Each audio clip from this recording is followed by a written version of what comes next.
أعوذ بالله من الشيطان الرجيم. بسم الله الرحمن الرحيم. يا أيها الذين آمنوا لا تلهكم أموالكم ولا أولادكم عن ذكر الله ومن يفعل ذلك فأولئك هم الخاسرون.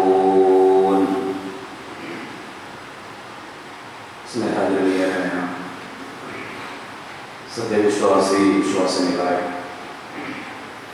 അല്ലാഹുവിൻ്റെയും അവരുടെ പ്രവാചകന്റെയും വിലക്കുകളും നിയമ നിർദ്ദേശങ്ങളും ജീവിതത്തിൻ്റെ രഹസ്യ പരസ്യ മേഖലകളിൽ കഴിവിൻ്റെ പരമാവധി സൂക്ഷിച്ചുകൊണ്ട് യഥാർത്ഥ മുത്തഖീങ്ങളായി ജീവിച്ചു മരിക്കാൻ അങ്ങേയറ്റം പരിശ്രമിക്കണേ എന്ന് എന്നോടും നിങ്ങളോടും വസിയ്യത്ത് ചെയ്യുകയാണ്, ഉപദേശിക്കുകയാണ് സർവശക്തൻ തൗഫീഖ് ചെയ്യുമാറാകട്ടെ. സഹോദരങ്ങളെ, ഇക്കഴിഞ്ഞ ഖുതുബയിൽ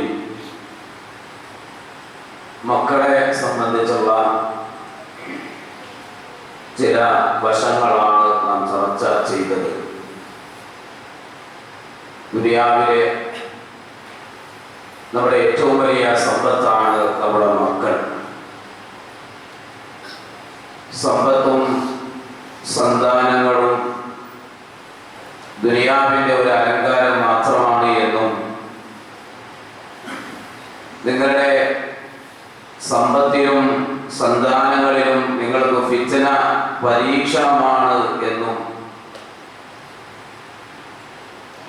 അതുപോലെ തന്നെ നിങ്ങളുടെ ഇണകളിലും നിങ്ങളുടെ മക്കളിലും നിങ്ങൾക്ക് ശത്രുക്കളുണ്ട്, നിങ്ങൾ കരുതിയിരിക്കണമെന്നും വിശുദ്ധ ഖുർആനിന്റെ അധ്യാപനങ്ങളുടെ അടിസ്ഥാനത്തിൽ കഴിഞ്ഞ ഖുതുബയിൽ നാം ചർച്ച ചെയ്ത കാര്യങ്ങളാണ്.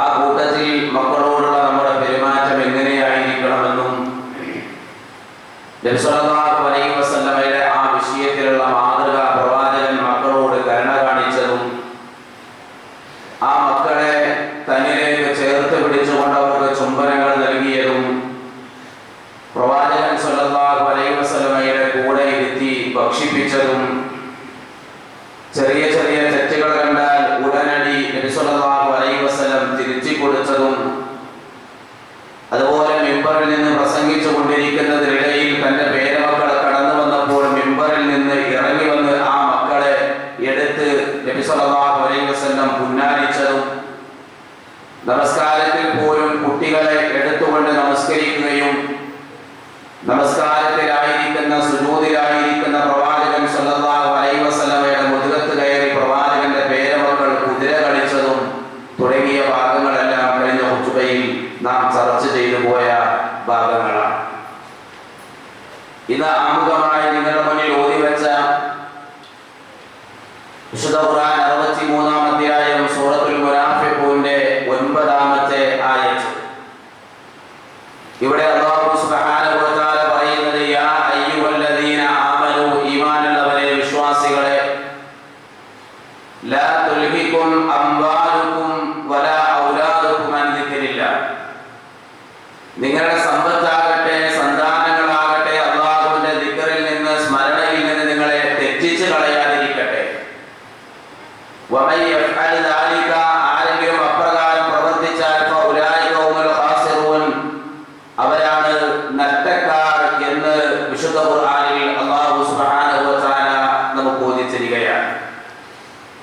മക്കൾ അല്ലാഹുവിന്റെ ദിക്റിൽ നിന്ന്, നമ്മുടെ സ്മരണ, അല്ലാഹുവിനെ കുറിച്ചുള്ള ഓർമ്മകളിൽ നിന്ന് തെറ്റിച്ച് കളയുന്ന ഒരു അവസ്ഥ നമുക്കുണ്ടാകരുത്. നാം മനസ്സിലാക്കണം, മക്കളെ എന്നത് നമ്മുടെ ഏറ്റവും വലിയ സമ്പത്ത് തന്നെയാണ് ദുനിയാവിൽ. എന്നാൽ മക്കളെ നൽകുന്നതും നൽകാതിരിക്കുന്നതും എല്ലാം അല്ലാഹുവാണ്. അതെല്ലാം അല്ലാഹുവിന്റെ തീരുമാനമാണ്. മക്കളെ ഉണ്ടായതിന്റെ പേരിൽ സന്തോഷിക്കുന്ന ആളുകളുണ്ട്, മക്കളില്ലാത്തതിന്റെ പേരിൽ ദുഃഖിക്കുന്ന ആളുകളുണ്ട്. മക്കൾ മക്കൾ ഉണ്ടായിട്ട് ആ മക്കളെ കൊണ്ട് പൊറുതികേട് അനുഭവിക്കുന്ന മാതാപിതാക്കളുണ്ട്. ഇങ്ങനെ മക്കൾ ഉണ്ടെങ്കിൽ തന്നെ വ്യത്യസ്തമായ പ്രയാസങ്ങൾ, സന്തോഷവും ദുഃഖവും എല്ലാം അനുഭവിക്കുന്ന മാതാപിതാക്കൾ, മക്കളില്ലാത്തതിന്റെ പേരിൽ വ്യസനിക്കുന്നവർ. ഇവിടെയാണ് വിശുദ്ധ ഖുർആനിൽ അല്ലാഹു സുബ്ഹാനഹു വ തആല 42-ാം അധ്യായം സൂറത്ത് ശൂറയിലെ 49, 50 എന്നീ 2 ആയത്തുകൾ. അവിടെ വിശുദ്ധ ഖുർആൻ പറയുന്നത് ലില്ലാഹി മുൽക്കു സമാവാതി വൽ അർദ്, ആകാശങ്ങളുടെയും ഭൂമിയുടെയും എല്ലാം ആധിപത്യം അല്ലാഹുവിനാണ്. യഖ്ലുഖു മാ യശാ, അവൻ ഉദ്ദേശിക്കുന്നത് അവൻ സൃഷ്ടിക്കുന്നു. യഹബു ലിമൻ യശാഉ ഇനാത, അവൻ ഉദ്ദേശിക്കുന്നവർക്ക് അവൻ പെൺമക്കളെ പ്രദാനം ചെയ്യുന്നു. വയഹബു ലിമൻ യശാഉ ദുകൂർ, അവൻ ഉദ്ദേശിക്കുന്നവർക്ക് അവൻ ആൺമക്കളെ പ്രദാനം ചെയ്യുന്നു. ഔ യുസവ്വിജുഹും ദുക്റാന വ ഇനാത, അതല്ലെങ്കിൽ അവൻ ഉദ്ദേശിക്കുന്നവർക്ക് അവൻ ആണിനെയും പെണ്ണിനെയും ഇടകലർത്തി കൊടുക്കുന്നു, അഥവാ ആൺമക്കളെയും പെൺമക്കളെയും പ്രദാനം ചെയ്യുന്നു. വയജഅലു മൻ യശാഉ അഖീമ, അവൻ ഉദ്ദേശിക്കുന്നവരെ അവൻ വന്ധ്യരാക്കുകയും ചെയ്യുന്നു. ഇന്നഹു അലീമുൻ ഖദീർ, തീർച്ചയായും അല്ലാഹു അലീമാണ്, ഖദീറാണ് എന്ന് വിശുദ്ധ ഖുർആൻ പറയുകയാണ്. അപ്പോൾ മക്കൾ നൽകുന്നതും നൽകാതിരിക്കുന്നതുമെല്ലാം അല്ലാഹുവാണ്. മക്കളില്ലാതെയായാൽ, മക്കളില്ലാതെ വ്യസനിക്കുന്ന ആളുകൾ മക്കൾ ഉണ്ടാകാൻ വേണ്ടി അല്ലാഹു റബ്ബുൽ ഇസ്സത്തിനോടാണ് ദുആ ചെയ്യേണ്ടത്. കാരണം മക്കളെ നൽകുന്നതും നൽകാതിരിക്കുന്നതും അല്ലാഹു റബ്ബുൽ ഇസ്സത്താണ്. എന്റെ മകൻ ആണാകണോ പെണ്ണാകണോ എന്ന് ഞാനും നിങ്ങളും തീരുമാനിച്ചതല്ല, അതും തീരുമാനിക്കുന്നത് അല്ലാഹു സുബ്ഹാനഹു വ തആലയാണ്. പ്രവാചകന്മാരുടെ ചരിത്രം പരിശോധിച്ചാൽ ജീവിതത്തിൽ മക്കളില്ലാതെ പ്രയാസങ്ങൾ അനുഭവിച്ച മഹാനായ ഖലീലുല്ലാഹി ഇബ്രാഹിം നബി അലൈഹിസ്സലാത്തു വസ്സലാം മക്കൾ ഉണ്ടാകാനായി അല്ലാഹുവിനോട് പ്രാർത്ഥിക്കുന്നത് നമുക്ക് കാണാൻ സാധിക്കും. റബ്ബി ഹബ്ലി മിനസ് സ്വാലിഹീൻ. ഇബ്രാഹിം നബി അലൈഹിസ്സലാത്തു വസ്സലാം മക്കൾ ഉണ്ടാകാനായി അല്ലാഹുവിനോട് പ്രാർത്ഥിക്കുന്നതായി നമുക്ക് ഖുർആനിൽ കാണാൻ സാധിക്കും. അതുപോലെ തന്നെ സക്കരിയ നബി അലൈഹിസ്സലാത്തു വസ്സലാമിന്റെ ചരിത്രം പറയുന്നത് മഹാനായ സക്കരിയ നബി അലൈഹിസ്സലാത്തു വസ്സലാം മക്കളില്ലാതെ പ്രയാസപ്പെട്ട സന്ദർഭത്തിൽ അല്ലാഹുവിനോട് മക്കൾ ഉണ്ടാകാനായി പ്രാർത്ഥിക്കുന്ന ഭാഗങ്ങൾ വിശുദ്ധ ഖുർആൻ സൂറത്തു ആലി ഇംറാനിലും സൂറത്തു മറിയമിലും വിശദീകരിക്കുന്നതായി നമുക്ക് കാണാൻ സാധിക്കും. അതിൽ സൂറത്തുൽ മറിയമിന്റെ ആദ്യ ഭാഗം നാം ഒന്ന് പരിശോധിച്ചു കഴിഞ്ഞാൽ കാഫ് റായ ഐൻ സ്വാദ് ദിക്റു റഹ്മത്തി റബ്ബിക അബ്ദഹു സക്കരിയ ഇദ് നാദാ റബ്ബഹു നിദാഅൻ ഖഫിയ. സക്കരിയ നബി അലൈഹിസ്സലാത്തു വസ്സലാം തന്റെ റബ്ബിനോട് രഹസ്യമായി വിളിച്ചു പ്രാർത്ഥിക്കുകയാണ്. അഥവാ ശബ്ദം താഴ്ത്തിക്കൊണ്ട് വിനയത്തോടെ താഴ്മയോടെ ഒരു പ്രാർത്ഥന നടത്തുമ്പോൾ പാലിക്കേണ്ട പ്രാർത്ഥനയുടേതായ മര്യാദകളെല്ലാം പാലിച്ചുകൊണ്ട് തന്നെ സക്കരിയ നബി അലൈഹിസ്സലാത്തു വസ്സലാം കുട്ടികൾ ഉണ്ടാകാനായി അല്ലാഹുവിനെ വിളിക്കുന്ന രംഗമാണ് വിശുദ്ധ ഖുർആൻ പറയുന്നത്. ആ പ്രാർത്ഥനയിൽ സക്കരിയ നബി അലൈഹിസ്സലാത്തു വസ്സലാം എടുത്തു പറയുന്ന ചില ദൗർബല്യങ്ങൾ കാണാം. ഖാല റബ്ബി ഇന്നി വബനൽ അദ്മു മിന്നി, റബ്ബേ എന്റെ എല്ലുകളെല്ലാം ബലഹീനമായി, അഥവാ എല്ലുകളെല്ലാം ക്ഷയിച്ചു പോയിരിക്കുന്നു. വസ്തഅല റഅസു ശൈബ, എന്റെ തലമുടിയെല്ലാം തലവാദിച്ചിരിക്കുകയാണ്, വെള്ളി പോലെ വെളുത്തിരിക്കുകയാണ്. അഥവാ വാർദ്ധക്യത്തിന്റെ അങ്ങേയറ്റത്തെ പടിയിൽ ആ പ്രവാചകൻ എത്തി നിൽക്കുകയാണ്. ചരിത്രം പറയുന്നത് 80 85 വയസ്സ് പ്രായമുണ്ട് സക്കരിയ നബി അലൈഹിസ്സലാത്തു വസ്സലാം ഈ ഒരു പ്രാർത്ഥന നടത്തുന്ന സന്ദർഭത്തിൽ. പക്ഷേ ആ പ്രാർത്ഥനയിൽ അദ്ദേഹം എടുത്തു പറയുന്ന ഒരു കാര്യമാണ് വലമകും ബിദുആഇക റബ്ബി ശഖിയ, റബ്ബേ നിന്നോട് പ്രാർത്ഥിച്ചിട്ട് ഞാൻ ഭാഗ്യകെട്ടവനായിട്ടില്ല, ഞാൻ നിരാശനല്ല, എന്റെ ആശകൾ അറ്റുപോയിട്ടില്ല, എന്റെ പ്രതീക്ഷകൾ അസ്തമിച്ചിട്ടില്ല, എനിക്ക് ഇപ്പോഴും എന്റെ റബ്ബിനോട് പ്രാർത്ഥിക്കുന്നു എന്നുള്ളത് കൊണ്ട് തന്നെ ഞാൻ അതിൽ പ്രതീക്ഷയുള്ളവനാണ് എന്ന് സക്കരിയ നബി അലൈഹിസ്സലാത്തു വസ്സലാം അല്ലാഹുവിനോട് പറയുകയാണ്. എന്താണ് അദ്ദേഹം പ്രാർത്ഥിക്കുന്നത്? എന്താണ് അദ്ദേഹം ആവശ്യപ്പെടുന്നത്? വൈനി ഖിഫ്തുൽ മവാലിയ മിൻ വറായി, എനിക്ക് ശേഷമുള്ള എന്റെ പിന്തുടർച്ച അവകാശികളെ സംബന്ധിച്ച് ഞാൻ ഭയപ്പെടുകയാണ്. എന്റെ ഭാര്യയാകട്ടെ വകാനത്ത് ഇംറാത്തി ആഖിറ, അവൾ വന്ധ്യതയുള്ളവളാണ്, പ്രസവിക്കാത്ത പെണ്ണാണ്. എന്നാൽ ഫഖബലി മില്ലതുൻക വലിയ, നിന്റെ മക്കളിൽ നിന്നൊരു വലിയനെ, ഒരു സന്താനത്തെ എനിക്ക് നീ പ്രദാനം ചെയ്യണം റബ്ബേ. എന്റെ കാലശേഷം ഈ ആദർശം പറയാൻ, ഈ മാർഗം ജനങ്ങൾക്ക് പ്രബോധനം ചെയ്യാൻ, ജനങ്ങളിലേക്ക് തൗഹീദ് എത്തിച്ചു കൊടുക്കാൻ, അല്ലാഹുവേ നിന്നോട്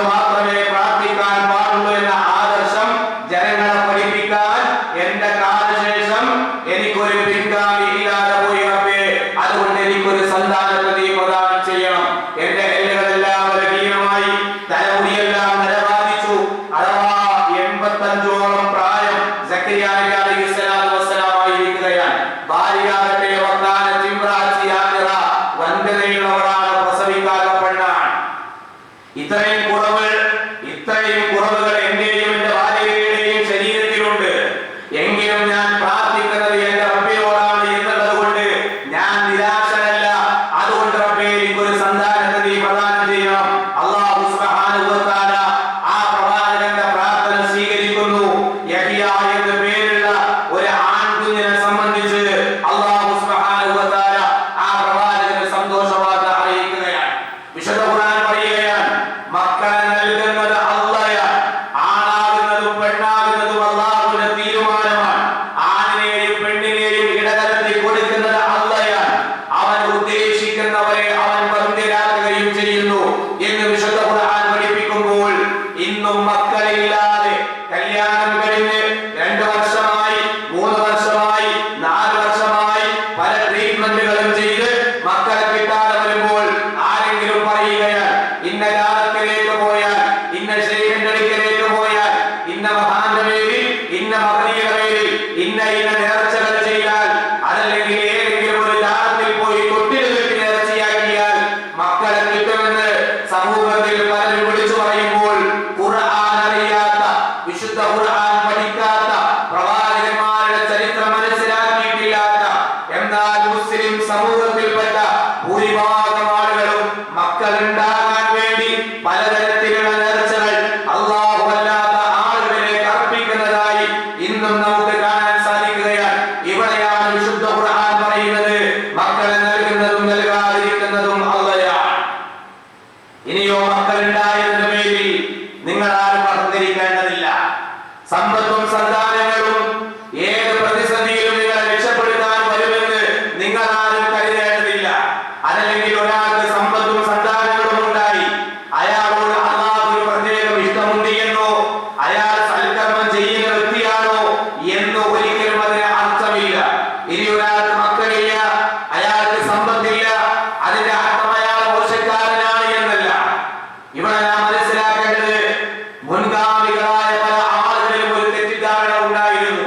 സമ്പത്തും സന്താനങ്ങളും ഉണ്ടായാൽ ഞങ്ങളാണ് അല്ലാഹുവിന് പ്രിയപ്പെട്ടവരെന്നും അവൻ ഞങ്ങളെ പ്രത്യേകമായി അനുഗ്രഹിച്ചു എന്നും, സമ്പത്തും സന്താനങ്ങളും ഇല്ലാത്ത ആളുകൾ അല്ലാഹുവിങ്കൽ നിന്ന് അകന്നുപോയവരുമാണ് എന്നുള്ള ഒരു ധാരണ മുൻ സമുദായത്തിലുണ്ട്. എന്നാൽ ഇന്നത്തെ സമുദായത്തിന്റെ അവസ്ഥ പരിശോധിക്കൂ. സമ്പത്തും സന്താനങ്ങളും ഉണ്ടായാൽ ആരെയും പേടിക്കേണ്ടതില്ല, എവിടെയും കയറി ചെല്ലാം. ഏത് നെറുകേടുകൾ ഞാൻ ചെയ്താലും നിയമപാലകരെ വരെ കയ്യിലെടുക്കാനുള്ള സമ്പത്ത് എന്റെ കയ്യിലുണ്ട്. അതുകൊണ്ട് ഞാൻ ചെയ്യുന്ന ഏത് നെറുകേടാണെങ്കിലും ആ നെറുകേടിൽ നിന്ന് എന്നെ രക്ഷപ്പെടുത്താൻ എന്റെ സമ്പത്ത് എനിക്ക് ഉപകരിക്കുമെന്ന് വിശ്വസിക്കുന്ന ആളുകൾ ഇന്ന് സമൂഹത്തിൽ ഉണ്ട്.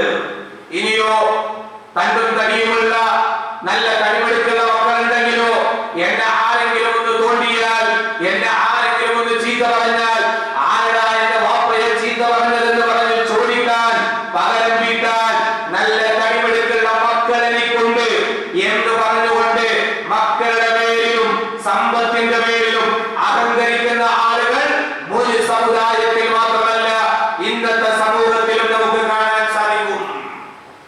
മുൻഗാമികൾ പറഞ്ഞ ഒരു വാചകം ഖുർആൻ പറയുന്നുണ്ട്. വഖാലു, അവർ പറയുകയാണ്, നഹ്നു അക്സറു അംവാലൻ വ ഔലാദ, ഞങ്ങൾ ധാരാളം സമ്പത്തും ധാരാളം മക്കളുമുള്ളവരാണ്. അതുകൊണ്ട് തന്നെ വമാ നഹ്നു ബിമുഅദ്ദബീൻ, ഞങ്ങൾ ശിക്ഷിക്കപ്പെടുന്നവരല്ല, ഞങ്ങൾ പിടിക്കപ്പെടുന്നവരല്ല എന്ന് മുൻഗാമികളായ ആളുകൾ സമ്പത്തിന്റെയും സന്താനങ്ങളുടെയും പേരിൽ അഹങ്കരിച്ചിരുന്നു. അവർക്കുള്ള മറുപടിയായി ഖുർആൻ പറയുന്നത്, വമാ അംവാലുക്കും വലാ ഔലാദുക്കും ബില്ലതി തുഖർരിബുക്കും ഇൻദനാ സുൽഫാ, നിങ്ങളുടെ സമ്പത്താകട്ടെ, നിങ്ങളുടെ സന്താനങ്ങളാകട്ടെ, അത് അല്ലാഹുവിലേക്ക് നിങ്ങൾക്ക് ഒരു സാമീപ്യം ഉണ്ടാക്കി തരുന്നതല്ല. സമ്പത്തും സന്താനങ്ങളും ഉണ്ട് എന്ന് കരുതി അല്ലാഹുവിന്റെ അടുക്കൽ പ്രത്യേകമായ പരിഗണനയോ പ്രത്യേകമായ സ്ഥാനമാനങ്ങളോ പ്രത്യേകമായ ആദരവോ ഉണ്ടാകുമെന്ന് നിങ്ങൾ ആരും തെറ്റിദ്ധരിക്കേണ്ടതില്ല. അല്ലാഹു സമ്പത്ത് തന്നിട്ടുണ്ടെങ്കിൽ, മക്കൾ നൽകിയിട്ടുണ്ടെങ്കിൽ, അല്ലാഹുവിന് ഇഷ്ടമുള്ള മാർഗത്തിൽ ഈ 2 അനുഗ്രഹങ്ങൾ വിനിയോഗിച്ചാൽ നാളെ അത് നിങ്ങൾക്ക് പരലോകത്ത് ഉപകരിക്കുമെന്നല്ലാതെ അല്ലാഹുവിന് ഇഷ്ടമില്ലാത്ത മാർഗത്തിലാണ് ഇത് വിനിയോഗിക്കുന്നതെങ്കിൽ നാളെ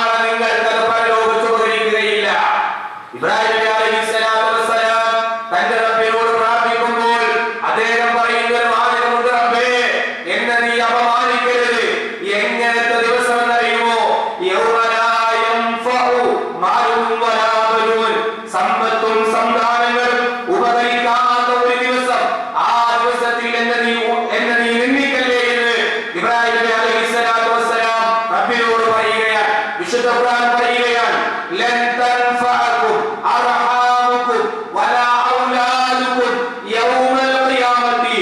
ഖിയാമത്ത് നാളിൽ നിങ്ങളുടെ രക്തബന്ധങ്ങൾ, അതുപോലെ നിങ്ങളുടെ മക്കൾ, നിങ്ങളുടെ ബന്ധുമിത്രാദികൾ അവർ നിങ്ങൾക്ക് പ്രയോജനം ചെയ്യുന്നതല്ല. യഫ്സിലു ബൈനകും, അവർക്കിടയിൽ നാം ഒരു വേർതിരിക്കൽ ഉണ്ടാക്കുന്നതാണെന്ന് ഖുർആൻ പറയുക. അവരെ തമ്മിൽ നാം വേർതിരിക്കും.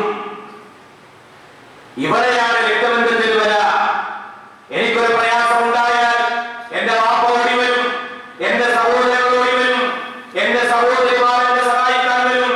ഞാൻ ഹോസ്പിറ്റലിൽ അഡ്മിറ്റ് ചെയ്യപ്പെട്ടു എന്നറിഞ്ഞാൽ, എനിക്ക് ശാരീരികമായി സാമ്പത്തികമായി ഒരു പ്രയാസം ഉണ്ടായി എന്നറിഞ്ഞാൽ, എന്റെ ഉറ്റവർ, ഉടയവർ, ബന്ധുമിത്രാദികൾ എല്ലാവരും എന്നെ കാണാൻ ഹോസ്പിറ്റലിലേക്ക് ഓടി വരികയാണ്, തിരക്ക് കൂട്ടുകയാണ്. അവിടെ നമ്മൾ ഡോക്ടറോട്, അതല്ലെങ്കിൽ അതുമായി ബന്ധപ്പെട്ട് അവിടെ ജോലി ചെയ്യുന്ന ആളുകളോട്, എന്റെ സഹോദരനാണ് കിടക്കുന്നത്, എന്റെ ഉമ്മയാണ് കിടക്കുന്നത്, എനിക്ക് കാണണം, കണ്ടേ പറ്റൂ എന്ന് പറഞ്ഞുകൊണ്ട് വാശി പിടിക്കുകയാണ്, ബഹളമുണ്ടാക്കുകയാണ്. എല്ലാ ബന്ധങ്ങളും ഇവിടെ നിലനിൽക്കുന്നു.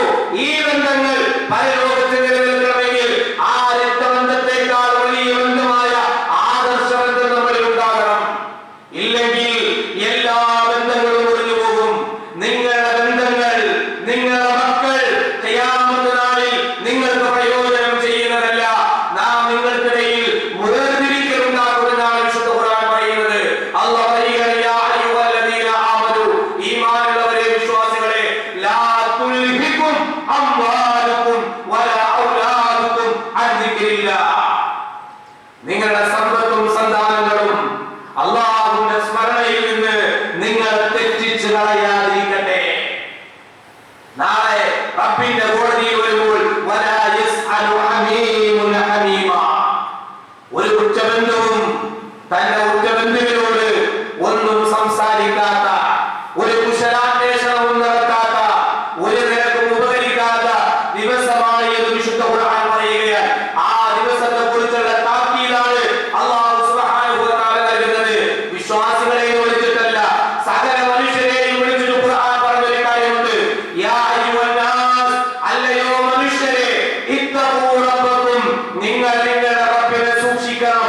വഖ്ശൗ യൗമാ, ഒരു ദിവസത്തെ നിങ്ങൾ ഭയപ്പെടണം. എങ്ങനെയുള്ള ദിവസം?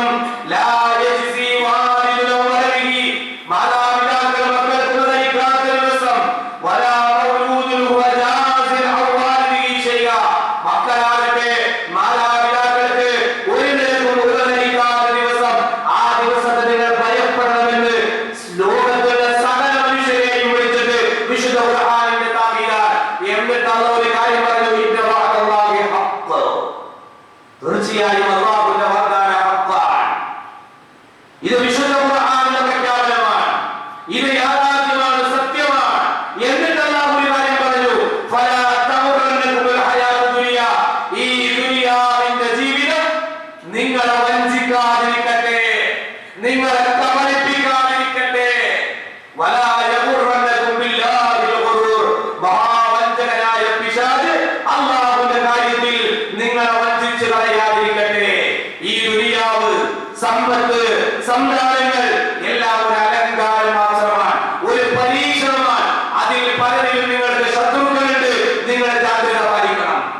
യാ അയ്യുഹല്ലദീന ആമനു, ഈമാനുള്ളവരെ, വിശ്വാസികളെ, ലാ തുൽഹികും അംവാലുകും വലാ ഔലാദുകും അൻ ദിക്രില്ലാഹ്.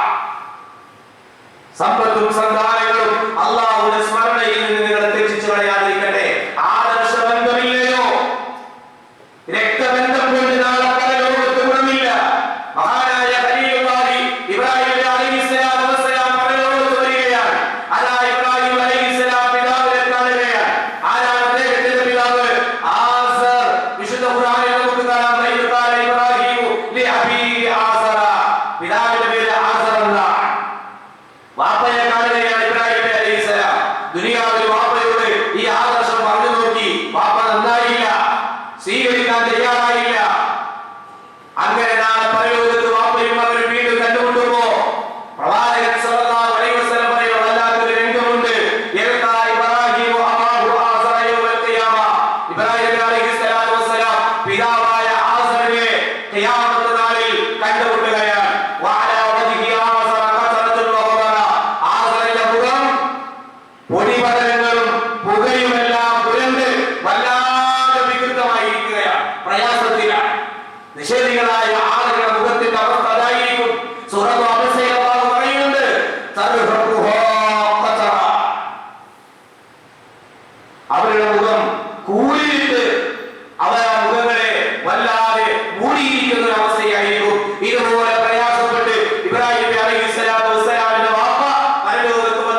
മുന്നിൽ വെച്ച് നരകത്തിലേക്ക് എറിയപ്പെട്ടാൽ അതിനേക്കാളും വലിയ അപമാനം മറ്റെന്താണ് റബ്ബേ?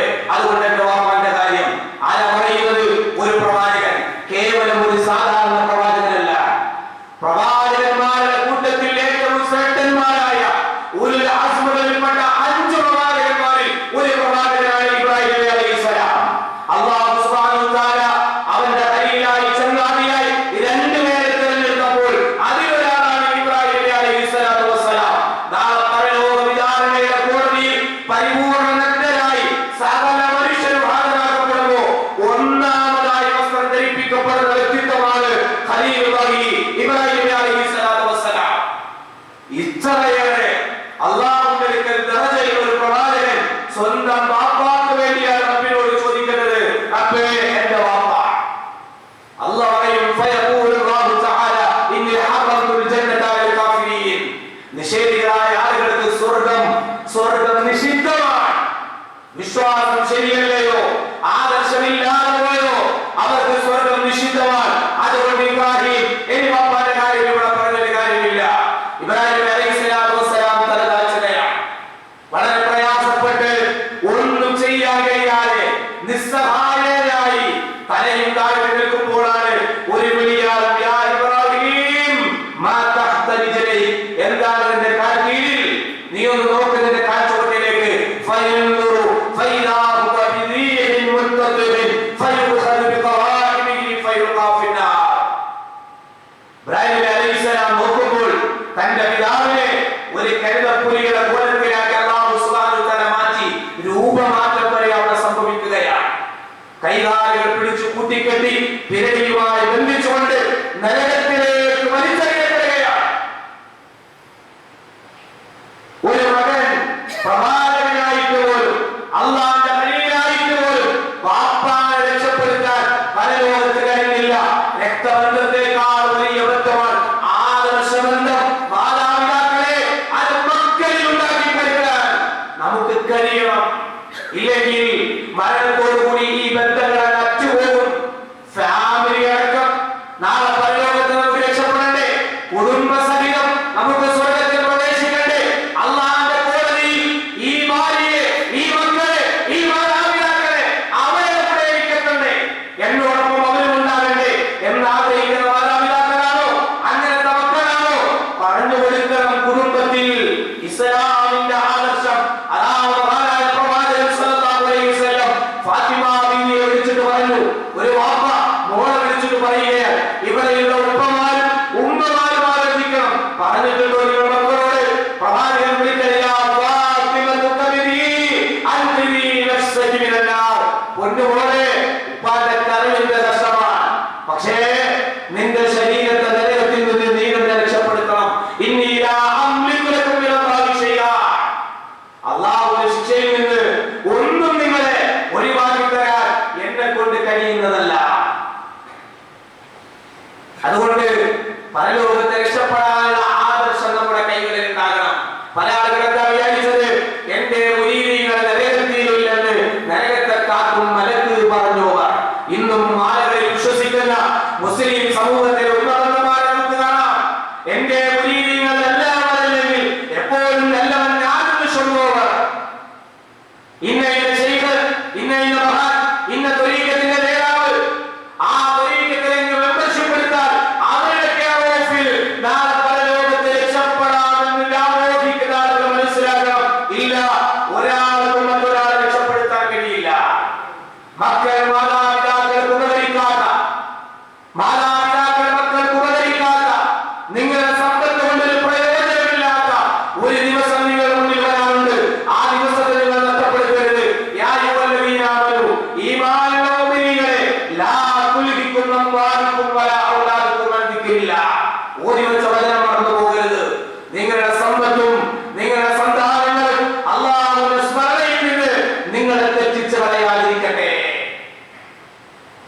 ഉപകരിക്കില്ല എന്ന് മാത്രമല്ല, ഒന്ന് മൈൻഡ് ചെയ്യാൻ പോലും അവിടെ ഒരാളുണ്ടാവില്ല. ഇന്ന് നമുക്ക് വേണ്ടപ്പെട്ട ഒരാൾ നമ്മുടെ മക്കളോ വാപ്പയോ സഹോദരനോ വിദേശത്ത് പോയി ജോലി കഴിഞ്ഞ് 2 വർഷം 3 വർഷം കഴിഞ്ഞ് തിരിച്ചു വരുന്നു എന്നറിഞ്ഞാൽ അവരെ വിളിക്കാൻ പോകാനായി വാഹനം ഏർപ്പെടുത്തി ആരെ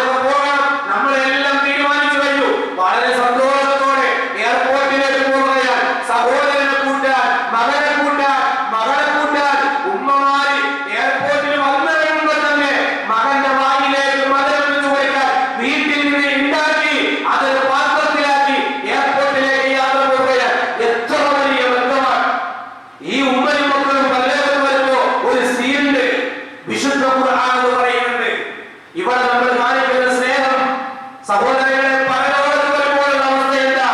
ഖുർആൻ പറഞ്ഞത് യൗമ യഫിറുൽ മർഉ മിൻ അഖി, തന്റെ സഹോദരനെ വിട്ട് ഓടുന്ന അടുത്തേക്കല്ല വരിക. ഇന്നോ നമ്മൾ ഓടിച്ചെല്ലും, ഉമ്മയെ കാണുമ്പോ, പാപ്പയെ കാണുമ്പോ, മക്കളെ കാണുമ്പോ അവന്റെ അടുക്കലേക്കാണ് പോകുന്നതെങ്കിൽ നാളെ പരലോകത്ത് നേരെ എതിരാ. സ്വന്തം സഹോദരനെ കാണുമ്പോ ഓടി ഓടി മറയുകയാണ്, അവരുകയാണ്.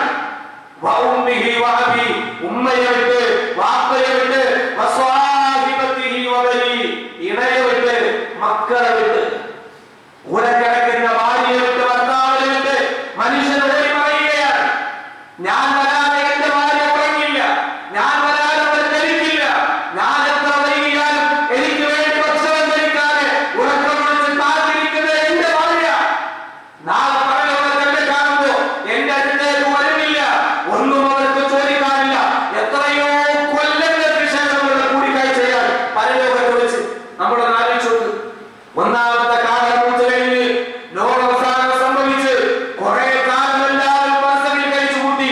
രണ്ടാമത്തെ കാലം മൂത്തോടുകൂടി ഉയർത്തെഴുന്നേൽപ്പുണ്ടായി. അതിനുശേഷം പരലോകത്ത് വെച്ച് കൂടിക്കാണുകയാണ്. എത്ര കാലങ്ങൾ കടന്നുപോയി, ഒരു കുശലാന്വേഷണം ഇല്ല, ഒന്ന് അടുത്തേക്ക് വരാനില്ല, ഓടി ഓടി മറയുകയാണ്. കാരണം എന്താ? ലികുല്ലി ഇംറിഇൻ മിൻഹും യൗമഇദിൻ ശഅനു യുഗ്നിഹി, എല്ലാവർക്കും സ്വന്തം കാര്യം തന്നെ അന്യമ്പാടുണ്ടായിരിക്കും.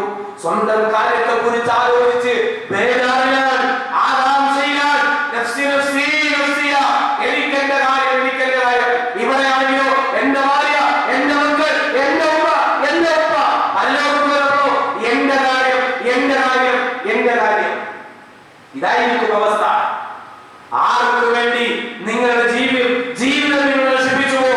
നിങ്ങളെ സഹായിക്കാൻ, നിങ്ങളുടെ കാര്യത്തിൽ ഇടപെടാൻ, നിങ്ങളെ മക്കളെ ധരിക്കാൻ അവരില്ല.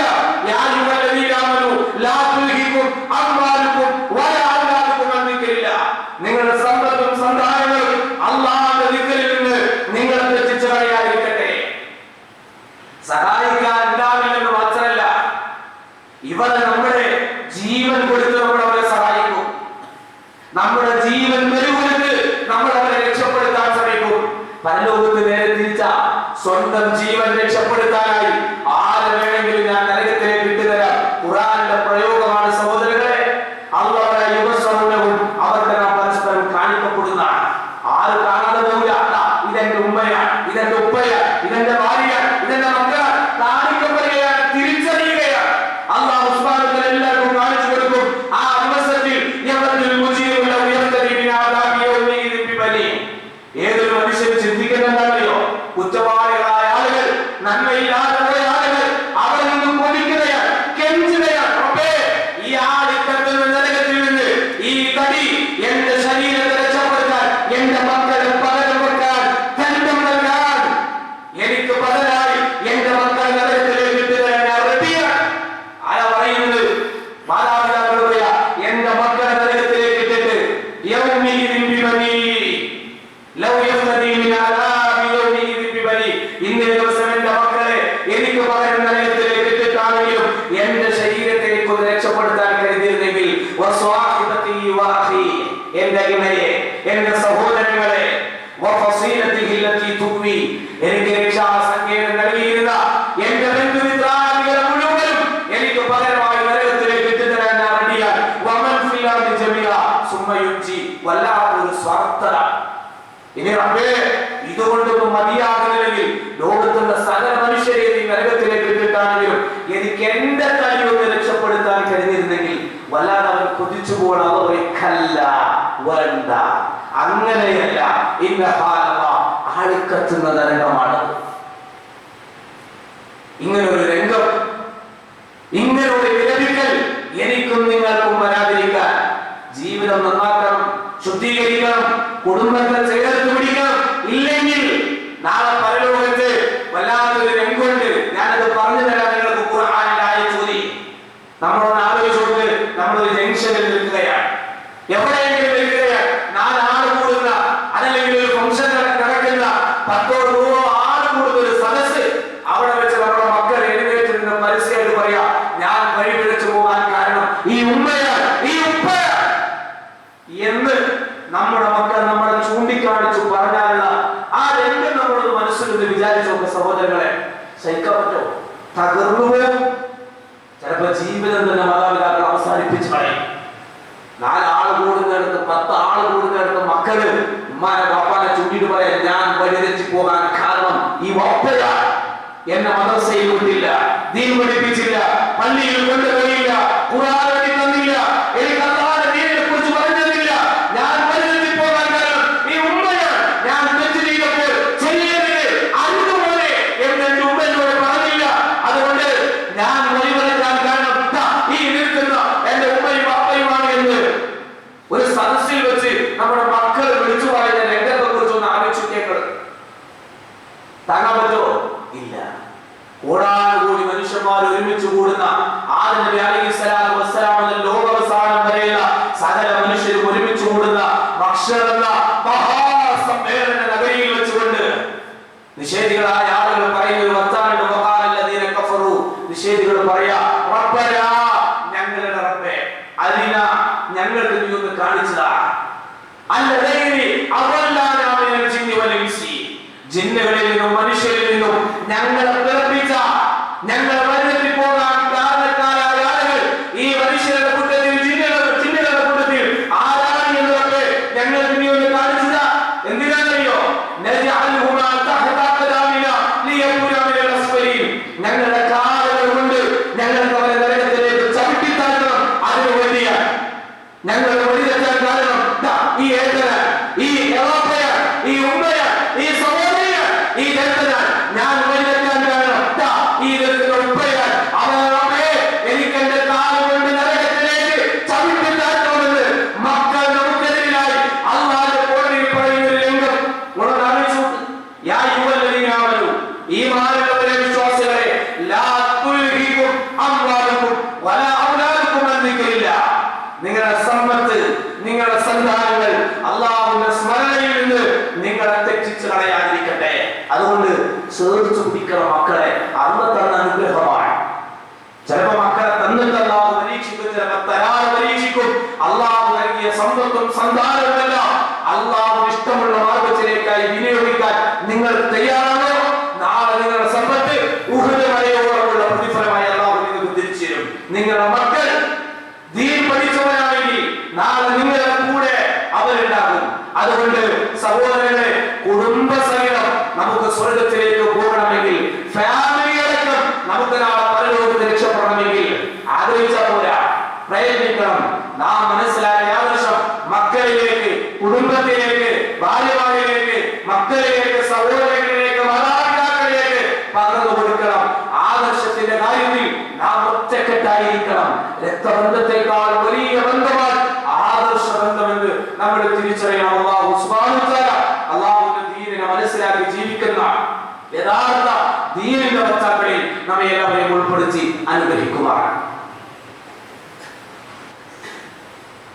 അൽഹംദുലില്ലാഹ് الحمد لله رب العالمين. اللهم صل على محمد وعلى آل محمد. يا أيها الذين آمنوا اتقوا الله حق تقاته ولا تموتن إلا وأنتم مسلمون. ഒരിക്കൽ കൂടി അല്ലാഹുവിന്റെ വിധിവിലക്കുകൾ ജീവിതത്തിൽ സൂക്ഷിക്കുന്ന മുത്തഖീകളായി തീരുവാൻ ഉണർത്തുകയാണ്, ഉപദേശിക്കുകയാണ്. عن أبي العباس سهل بن سعد الساعدي رضي الله عنه قال جاء رجل إلى النبي صلى الله عليه وسلم فقال, നബി സല്ലല്ലാഹു അലൈഹി വസല്ലമയുടെ അടുക്കലേക്ക് ഒരു മനുഷ്യൻ വന്നു.